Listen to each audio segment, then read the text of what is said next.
Okay, now it looks like I'm recording. Good day, everybody. I'm going to do another video.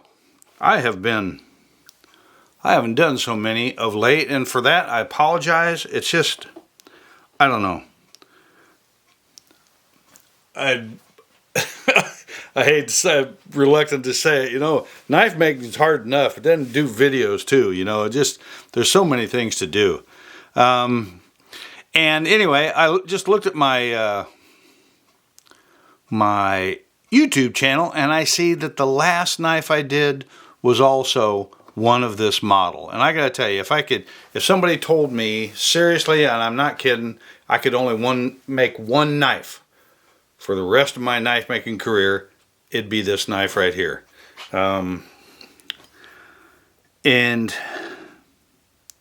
And it would be W2. It would be the same. It would be the same steel. It might even be the same handle material, or maybe micarta if I could only make this one knife. But what I was going to say was, I looked at my YouTube channel. I see the last video I did was one of the same model, which I a long time ago called the White Iron Hunter. The White Iron is just the name of a lake up in the Boundary Waters canoe area wilderness, and I just needed a name for it, so I named it White Iron. You'll notice at least one thing about it is that it does have a rather distinctive Hamon.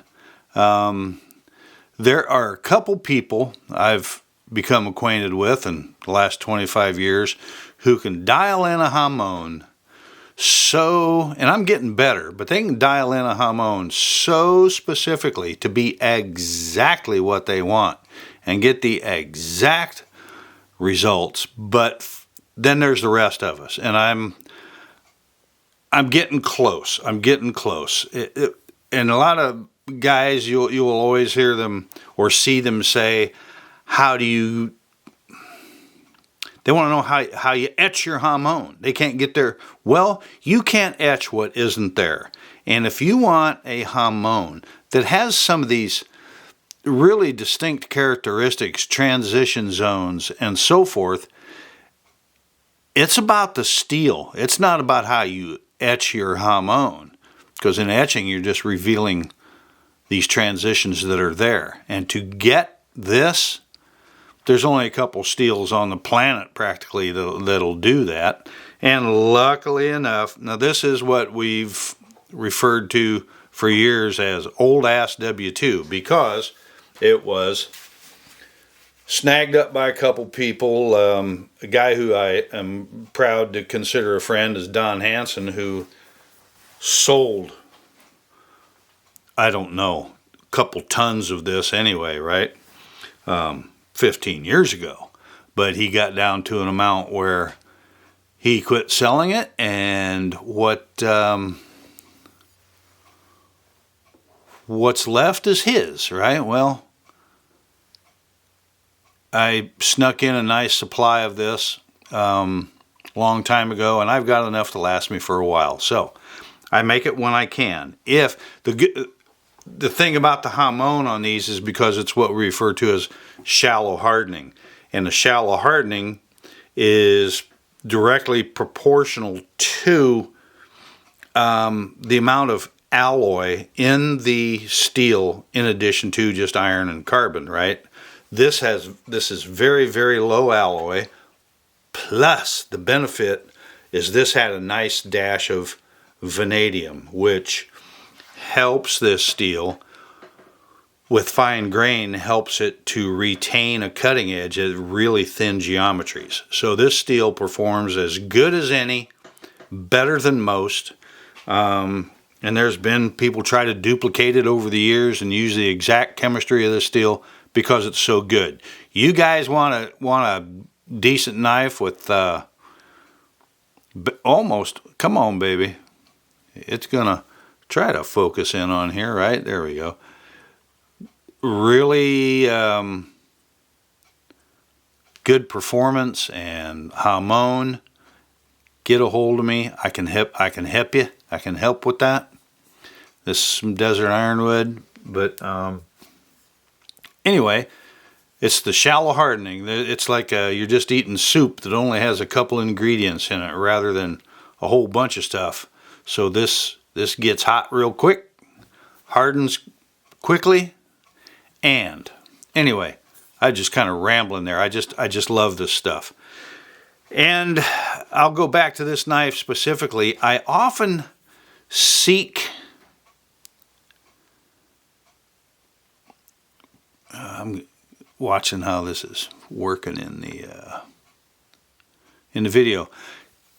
Proportion. I have these proportions in my mind, and on small knives, larger knives, I want them to look and feel proportionate. I love this knife, this one in particular. I don't know how many of these I've made, white iron hunters, just like this. This one, the way it feels in my hand, the way it looks, its proportions to me are what I rarely nail down, and this has got it. This one has them all, so I'm glad it's going to a good knife customer. He's getting a hell of a knife. There's that said. Here is sheath. My sheaths are wet molded, friction fit. Should last as long as the customer needs this knife to last. And that boop, here it goes in, and it's going to go whoop, goes there, and boop, pops into place. Wipe off the smears. I don't remember when I took this thing apart last, but anyway, it is a takedown, right? It's a takedown knife. This is what I call sort of the utility finial. Desert ironwood that I get from a fella named Mike Blaskovitz, Wood Lab, and he's been able to supply me with some decent ironwood over the last couple years, and I just got me an excellent batch the other day that he sent me directly from Mexico, so it's from the source. I'll do a quick disassembly on this. Anybody familiar with my stuff will not be surprised at what this is. It's a finial that I turn on a lathe and fits a 1032 thread, 5/32 Allen screw. I got some black paint super glued to my hand. I can't get it off. Anyway, I like my customers to hold this knife, put a thumb against that guard, and push that handle off. Push the handle off that guard. Then take the guard off the knife. See how easy that is? And I thread my tangs. There's nothing welded or brazed on here. Not that that's bad. I just don't do that. This is hardened to about 62 Rockwell. Should be it. This is 416 stainless. Should be able to. There you go. Get a little idea of things. Alrighty. Two 16th inch dowel pins in there. They're a little stuck, but they are free floating. Wonder if I can.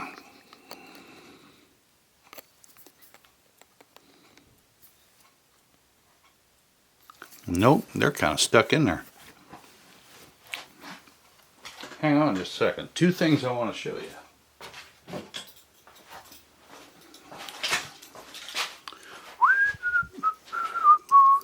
I was trying to pull it with my teeth. I don't want to chip a tooth. It ain't worth it. Right? But, I mean, it's not like it was stuck in there super, super hard. Who knows, might be a little whack, because I wax these handles as well. So what I like to do is put one pin in the guard, because it's sticking out 425 thousandths, and leave 1 pin in the handle. That's 200 thousandths. And that way, as I slide these things together, one gets in the hole first. Kind of starts getting things on the right page, and then the other one slides in. Boom. Oop, just barely slid off. And then your finial. Okay. Alright, we can draw it to a close. You can say goodbye. Thanks, Carl.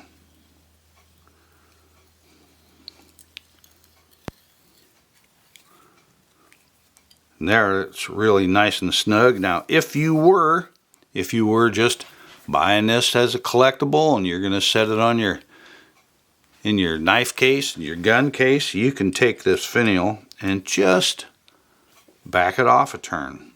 Just back it off a turn. That handle wants to, see, it just popped this open just the tiniest little bit. If that handle wants to move or expand or contract or something, it can, and nothing's at risk of cracking or splitting or whatever, right?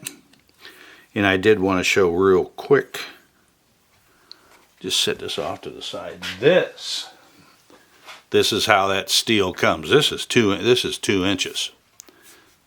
This is 2 inches in diameter. And I'll cut off a chunk like this and weld it out into a bar, and then I forge my knives. So there's all that. This table right here is at a severe angle. Anyway, nice Hamon. Ooh la la. Talk to you guys later.